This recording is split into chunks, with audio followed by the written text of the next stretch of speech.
Cat Tales 13. My daughter, Alice, traveled home to be with her dad on his 63rd birthday, carrying his birthday present close to her chest. She entered the family room, where he now spent his days confined to a battery-operated reclining chair. Peeping out from just above her arms were the frightened eyes and furry ears of a very young, very tiny, black and white kitten. "Happy birthday, Dad." She grinned, plopping the furry ball into his lap as she leaned in to kiss him. I'm not sure which of us was more startled, my husband, Richard, or me. I glared at Alice. The last thing in the world we needed in our lives at this time was an animal to take care of. Richard was still coming to terms with the reality of his continuing decline and the terminal cancer that would claim him in the end. "Why me?" was written on his face as he sat day after day, staring into space, feeling powerless and useless. The birthday present trembling on his lap went unacknowledged. Later, out of earshot of her dad, I pointed out to Alice the inappropriateness of her gift. "Mom, don't you keep up with the research?" was her reply. "Animals are very therapeutic for shut-ins. Nursing homes use them all the time." I wasn't impressed with the comparison. She would be gone after the weekend, while we would still have the kitten. Before leaving for work, I always placed Richard's pills, liquids, and lunch on the table beside his chair. What if the cat knocked them down after I'd gone? I left the walker within easy reach for his trips to the bathroom. What if the kitten tumbled underfoot when he rose and tripped him? Alice dismissed my fears and said I worried too much. We went through the motions of a happy birthday dinner. Richard managed a weak smile as we helped him blow out the candle on his cake. I tried to draw his attention to the kitten by asking for a name. He didn't answer. "Her name is Lincoln," Alice said, and Richard laughed. She was referring to her father's fascination with our 16th president. Richard loved history, and the last meaningful piece of research he had been able to complete was for a soon-to-be-published piece on Abraham Lincoln. Its acceptance had brought him great satisfaction. Lincoln is an odd name for a cat, especially a female one, but no other suggestions were made, so the name stuck. And at least it had made Richard laugh. Later, Alice went out to spend her last evening home with friends before leaving for the airport, and Richard and I settled in to watch our Sunday night television shows, he in his chair with the cat on his lap, I on the couch nearby. Halfway into the second-hour show, the kitten began to shake violently, then convulse. I located a 24-hour emergency veterinarian service in the phone book, wrapped little Lincoln in a bath towel, and raced out to seek help. The veterinarian was not optimistic. He said the kitten had been left at the animal shelter at too young an age and had caught an illness she might not have the strength to withstand. The next 72 hours would determine her fate. If she could survive that long, she would make it. However, the kitten would need frequent medication, administered through an eyedropper. It was too late to return her to the shelter, they would not accept a critically ill animal. I put the medicine in my purse, paid the bill, and drove home with Lincoln, now stabilized and no longer convulsing but still a very sick cat.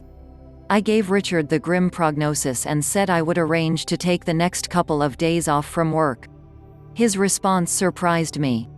He reached out for the towel-wrapped kitten still in my arms. "I can take care of her. You don't have to stay home," he said. It was the first time in many weeks that he had shown an interest in anything. I placed Lincoln back on his lap and handed him the medicine bottle, explaining the frequency and size of the doses she needed. He nodded, carefully removing the dropper, checking its fullness, and gently coaxing it into the kitten's mouth. That done, he went back to watching television, interrupting his focus only when it was time to medicate his patient again. I was consumed with dread the next day, worrying about what I would find when I returned. I shouldn't have left, I told myself. Yet Richard had wanted to take care of the cat, and not to have let him try would have further diminished him. I raced home, hoping I'd done the right thing. I entered as quietly as I could and headed toward the family room. I stopped short and stood in the archway unobserved as I took in the scene. Richard was once more coaxing the medication into the kitten's mouth, speaking encouragement to her as he worked. "You're going to make it, Lincoln, don't you worry. I'm not going to let you die. You're going to get well." I retreated back outside, wiped my tears, took a deep breath and reopened the door, closing it more loudly this time. "I'm home," I called, and strode into the family room. "How are my patients doing today?" Richard smiled up at me. "We're okay. How was your day?" He hadn't asked me that in a long time. Something had changed. Fighting to keep the kitten alive had brought him back to life. Alice had been right, Lincoln was excellent therapy for her dad. The kitten gave him purpose again. But even Alice could not have predicted what happened next. As Lincoln grew stronger, so did the bond between man and cat. All our previous pets had gravitated to me, the lady who filled the food dish. Not Lincoln. She was Richard's, and he was hers. Where did this leave me?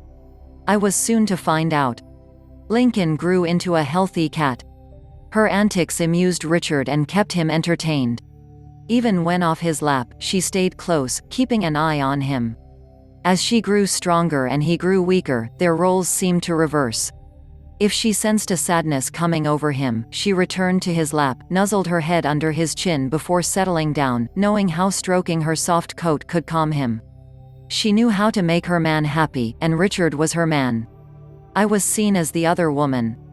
I was reminded of this daily in many ways, some more deadly than others.